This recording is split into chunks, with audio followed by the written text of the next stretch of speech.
জনসভাস্থল পরিদর্শন করছেন বিয়ানীবাজার জামায়াতের নেতৃবৃন্দ। বাংলাদেশ জামায়াতে ইসলামীর বিয়ানীবাজার উপজেলা ও পৌর শাখার উদ্যোগে বুধবার জনশক্তি ও সুধী সমাবেশের আয়োজন করা হয়েছে। সমাবেশে প্রধান অতিথি হিসেবে উপস্থিত থাকবেন দলটির আমির ডক্টর শফিকুর রহমান। সিলেট মহানগরের এয়ারপোর্ট থানাধীন ধোপাগুল এলাকা থেকে বিপুল পরিমাণ বিদেশি মদ সহ 5 জন চোরা কারবারিকে গ্রেফতার করেছে rapid action battalion RAB 9।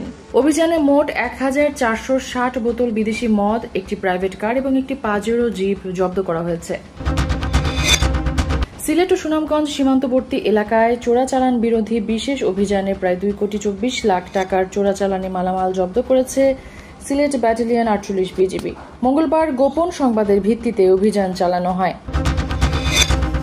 Sylhet নগরের সাদিরপুরস্থ ঐতিহ্যবাহী Syed Hatim Ali school and college football টুর্নামেন্টের উদ্বোধন হয়েছে।